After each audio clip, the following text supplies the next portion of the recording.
നമ്മളൊരു 8-8.5 വർഷം മുൻപുള്ള കാര്യങ്ങൾ ആലോചിക്കാമല്ലോ. 2016 മുതൽ 2021 വരെയുള്ള അവസ്ഥ. ആ 2016 മുതൽ 2021 വരെയുള്ള കാലത്ത് 5 വർഷക്കാലം ഇവിടെ UDFൻ്റെ ഭരണമായിരുന്നല്ലോ. ആ UDFൻ്റെ ഭരണത്തിൽ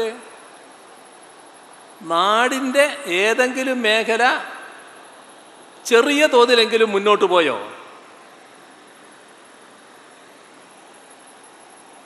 എന്തുകൊണ്ടാണ് സ്തംഭനാവസ്ഥയും പുറകോട്ട് പോക്കും സംഭവിച്ചത്? പല മേഖലയും സ്തംഭിച്ചു നിന്നു, പല മേഖലയും പുറകോട്ട് പോയി. ഭരണം നാടിനു വേണ്ടിയും ജനങ്ങളുടെ അഭിവൃദ്ധിക്ക് വേണ്ടിയുമാകണം. അവരവരുടെ കയ്യിലേക്ക് വരുന്ന കാര്യത്തെക്കുറിച്ചല്ല ആലോചിക്കേണ്ടത്. ഭരണത്തിലേക്ക് പോകും, തങ്ങൾക്കെന്ത് കിട്ടും എന്നല്ല മോഹിക്കേണ്ടത്. നിർഭാഗ്യവശാൽ നമ്മുടെ രാജ്യത്ത് ഒരു കൂട്ടം ഇതുപോലുള്ള പാർട്ടികൾ അത്തരത്തിലൊരു സംസ്കാരം ഉയർത്തിക്കൊണ്ടുവന്നിട്ടുണ്ട്. അതിൻ്റെ കൂട്ടത്തിലായിരുന്നില്ലേ നമ്മുടെ നാടും ആ കാലത്ത്? എല്ലാറ്റിനും കൃത്യമായ വിഹിതം നിശ്ചയിക്കൽ. ചിലർ പറഞ്ഞാൽ പിന്നെ ഏത് നാടിന് വേണ്ട കാര്യമായാലും ഒരു ഇഞ്ച് മുന്നോട്ട് പോകില്ല. ഞാനിതിനു മുൻപും ഇവിടെ പറഞ്ഞൊരു കാര്യമാണ്, പക്ഷേ ഇതിങ്ങനെ പറഞ്ഞു വരുമ്പോൾ വീണ്ടും അത് ആവർത്തിക്കേണ്ടി വരികയാണ്. അതാണ് എടമൺ കൊച്ചി പവർ ഹൈവേ. ഒരു ഉദാഹരണമാണത്.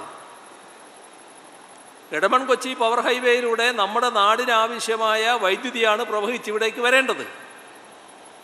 നാടിനാവശ്യമുള്ളൊരു കാര്യമാണത്. ഒരാളോ ഒരു കുടുംബമോ അത് പ്രധാനമായിട്ട് കാണേണ്ടതില്ല. പക്ഷെ ഒരു ഗവൺമെൻറ് അതെപ്പോഴും പ്രധാനമായിട്ട് കാണണം. കാരണം നാട്ടിന് വൈദ്യുതി വേണം.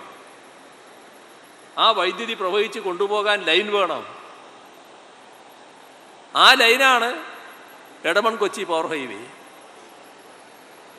നിങ്ങൾക്കറിയാം അത് നല്ലതുപോലെ. അതുകൊണ്ടാണ് നിങ്ങളോട് വീണ്ടും പറയുന്നത്. അത് ഇവിടേക്കെത്തുന്നു, അവിടെ നിൽക്കുന്നു, അവിടുന്ന് മുന്നോട്ട് പോകുന്നില്ല. ഈ അധികാര കസേരയിലിരിക്കുന്ന ആളുകളും വ്യക്തികളാണല്ലോ. വ്യക്തികളെന്ന നിലക്ക് ഒരുപാട് വ്യക്തിബന്ധങ്ങൾ അവർക്കുണ്ടാവും. സമൂഹത്തിൽ അവരെ അറിയുന്നവരും അവരറിയുന്നവരും അവരെ ഇഷ്ടപ്പെടുന്നവരും അവരിഷ്ടപ്പെടുന്നവരും ഒക്കെ ആയിട്ടുള്ള ധാരാളം ആളുകളുണ്ടാവും. അങ്ങനെയുള്ളവർ ഈ വഴിക്ക് ഈ ലൈൻ പോകാൻ പാടില്ല എന്ന് പറഞ്ഞാൽ അത് കേൾക്കലാണോ ഭരണത്തിലിരിക്കുന്ന ഗവൺമെൻറ്റിൻ്റെ ഉത്തരവാദിത്വം? ലൈൻ ആവശ്യമല്ലേ? ലൈൻ ആവശ്യമാണെങ്കിൽ നിങ്ങളതിന് എതിര് നിൽക്കരുത് എന്നവരോട് പറയണ്ടേ? പറയാൻ കഴിഞ്ഞോ? എന്താ ചെയ്തത്? അവിടെ കിടന്നു ആ ലൈൻ. പവർ ഗ്രിഡ് കോർപ്പറേഷൻ ഈ ലൈനിൻ്റെ പ്രവർത്തനമായിട്ട് ഇവിടെ നിൽക്കുകയാണ്. പിന്നെ മുന്നോട്ട് പോകുന്നില്ല. അവർ കാണാത്ത ആളില്ല ആ ഗവൺമെൻറ്റിൽ. അവസാനം മനമെടുത്ത് അവർ തിരിച്ചുപോയി. ചെയ്യാൻ പാടുണ്ടോ? എന്തേ ചെയ്യാൻ പാടില്ലാത്ത ആ കാര്യം ചെയ്തത്? വ്യത്യാസം നോക്കണം. 2016 ജനങ്ങൾ LDFനെ അധികാരത്തിലേറ്റി. ഞങ്ങളുടെ ടീം 2016 മുതൽ 2021 വരെ ഭരണം നടത്തുന്നു. ഈ പറയുന്ന ലൈനിൻ്റെ പൂർത്തീകരണം പ്രധാനമാണെന്ന് കാണുന്നു. പവർ ഗ്രിഡ് കോർപ്പറേഷനോട് തിരിച്ചു വരാൻ പറയുന്നു. അവർക്ക് വലിയ സംശയം, എന്നാലും അവർ വരുന്നു, തുടങ്ങുന്നു. അപ്പോഴതാ തടസ്സക്കാർ രംഗത്ത് വരുന്നു. സാധാരണ നിലക്കൊരു ഗവൺമെൻറ് പറയേണ്ട കാര്യങ്ങൾ അവരോട് പറയുന്നു. നിങ്ങളിതിന് തടസ്സം നിൽക്കരുത്, ഇത് നാടിനാവശ്യമുള്ള കാര്യമാണ്. ഇതുമായി ബന്ധപ്പെട്ട് നിങ്ങൾ തടസ്സം നിന്നാൽ ഈ വൈദ്യുതി വരാതാവും. ഒരു നല്ല വാക്കും സ്വീകരിക്കാൻ അവർ തയ്യാറാകുന്നില്ല. കാരണം അവർക്ക് നേരത്തെ അനുഭവമുണ്ടല്ലോ. അവരുടെ ഇടപെടലിൻ്റെ ഭാഗമായി തടയാൻ പറ്റിയല്ലോ. എന്തു ചെയ്യും ഗവൺമെൻറ്? അവിടെയാണ് ഒരു ഗവൺമെൻറ് പ്രവർത്തിക്കേണ്ടത്. ഇടതുപക്ഷത്തിനോ ഇടതുപക്ഷം ഉൾക്കൊള്ളുന്ന LDFനോ ഏതെങ്കിലും വ്യക്തിയോടോ ഏതെങ്കിലും പ്രത്യേക വിഭാഗത്തോടോ അല്ല താല്പര്യം, നാടിനോടും ജനങ്ങളോടുമാണ്. നാടിൻ്റെയും ജനങ്ങളുടെയും വികാസത്തിന് ആവശ്യമായ നടപടികളുമായി മുന്നോട്ട് പോവുക എന്നതാണ് LDFും LDF ഗവൺമെൻറ്റും ആഗ്രഹിക്കുന്ന കാര്യം. മുന്നോട്ട് പോകാൻ തീരുമാനിച്ചു. എന്തായി? പോയി. അത്രയേ ഞാൻ പറയുന്നുള്ളൂ. ബാക്കി നിങ്ങൾക്കറിയാവുന്ന കാര്യമാണ്. അതിൻ്റെ മറ്റ് വിശദാംശങ്ങളിലേക്ക് ഞാൻ പോകുന്നില്ല. പിന്നെ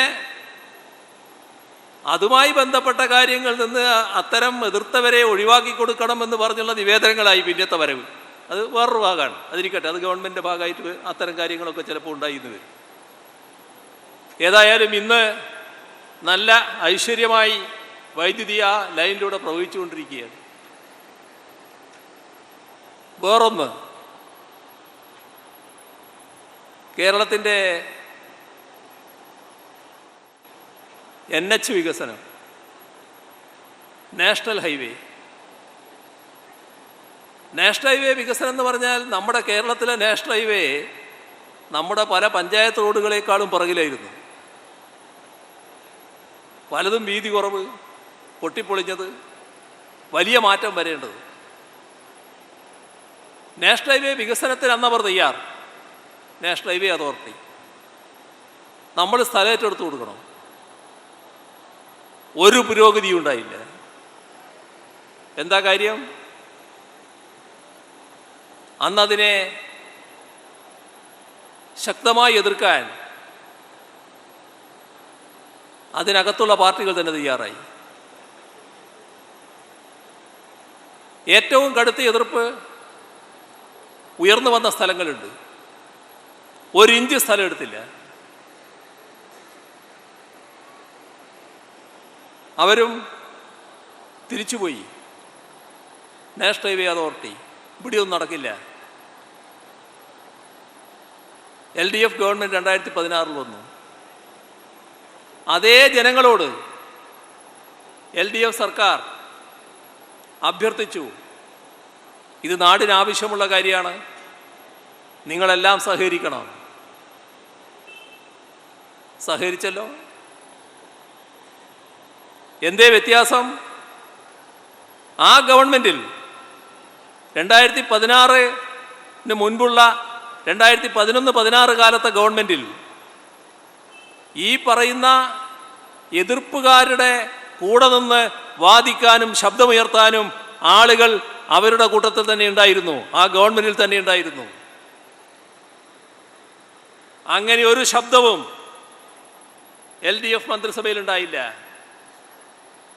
LDFനും LDF മന്ത്രിസഭയ്ക്കും ഒരു ചിന്ത മാത്രം, ഈ നാടിൻ്റെ വികസനം മുന്നോട്ട് കൊണ്ടുപോകണം. 2011-16 കാലത്ത് അങ്ങനെ പ്രവർത്തിക്കാൻ UDF ഗവൺമെൻറ് കഴിയുമായിരുന്നോ? അതിനകത്ത് ചിലര് ഈ ഭാഗത്ത് പറ്റില്ല, ഇവിടെ പാടില്ല, ഇവിടെ തൊടാൻ പാടില്ല എന്ന് പറഞ്ഞാൽ പിന്നെ കയ്യും കെട്ടി ഇരിപ്പാണ്, അനക്കമില്ല. അതാണ് വ്യത്യാസം. നോക്കണം. ഏറ്റവും കടുത്ത എതിർപ്പുയർത്തിയിരുന്ന മലപ്പുറം ജില്ലയിലെ ഒരു സാധാരണ കൃഷിക്കാരൻ, പാർട്ടിക്കാരനൊക്കെ LDF അല്ല കേട്ടോ, പാർട്ടിയുടെ പേരൊന്നും ഞാനിപ്പോൾ പറയുന്നില്ല, ഏതോ പാർട്ടിയാവട്ടെ, ഏതായാലും ഒരു കൃഷിക്കാരൻ, അദ്ദേഹത്തിൻ്റെ സ്ഥലം ഇതിൻ്റെ ഭാഗമായി എടുക്കുന്നു.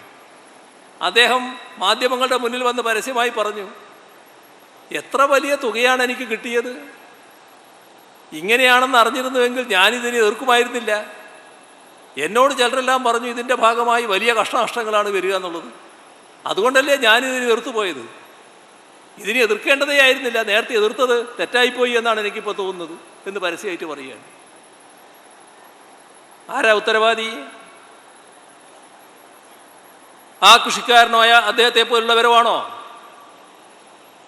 അവരെ പറഞ്ഞ് തെറ്റിദ്ധരിപ്പിച്ച രാഷ്ട്രീയ നേതൃത്വമല്ലേ? ആ രാഷ്ട്രീയ നേതൃത്വം നാടിൻ്റെ വികസനമാണോ ആഗ്രഹിക്കുന്നത്? അതല്ലേ പ്രശ്നം.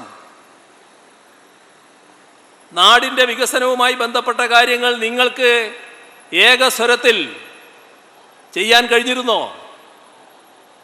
കഴിഞ്ഞില്ല എന്നത് നമ്മുടെ നാടിൻ്റെ അനുഭവമല്ലേ. ഇനി എത്ര ഉദാഹരണം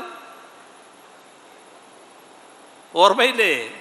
ഇപ്പോൾ നാഷണൽ ഹൈവേ നോക്കൂ, കാസർഗോഡ് മുതൽ ഇങ്ങോട്ട് തിരുവനന്തപുരം വരെ എടുത്താൽ ആ നാഷണൽ ഹൈവേയിലൂടെ സഞ്ചരിക്കുന്ന ഏതൊരാളുടെയും മനസ്സിനൊരു വലിയ കുളിർമ അനുഭവപ്പെടുക. കാരണം ചിലയിടത്ത് റോഡുകൾ പൂർത്തിയായി കഴിഞ്ഞു, അവിടെ എത്തുമ്പോൾ വളരെ നല്ല സ്പീഡിൽ പോകാൻ കഴിയുന്നു, അപ്പുറത്തെത്തുമ്പോൾ പണി നടക്കുന്നു, അതിൻ്റെതായ ചെറിയ ബുദ്ധിമുട്ടുണ്ടാവും. എന്നാലും കുറച്ചാഴ്ചകൾ മാസങ്ങൾ കഴിയുമ്പോൾ ഈ റോഡിലൂടെയും നേരത്തെയുള്ള റോഡിലേക്ക് കൂടി പോയതുപോലെയാണല്ലോ സഞ്ചരിക്കുക എന്ന മനസ്സിൻ്റെ കുളിർമ അനുഭവിച്ചുകൊണ്ടാണ് ആളുകൾ ആ വഴിക്ക് സഞ്ചരിക്കുന്നത്. ഇതല്ലേ വസ്തുത. ഇത് LDF സർക്കാരല്ലായിരുന്നുവെങ്കിൽ സാധിക്കുമോ? അതാണ് നാം ചിന്തിക്കേണ്ട ഒരു കാര്യം. നാടിനാണ് പ്രാമുഖ്യം കൊടുക്കേണ്ടത്, തങ്ങളുടെ ഏതെങ്കിലും ഭാഗത്തിനല്ല. അത്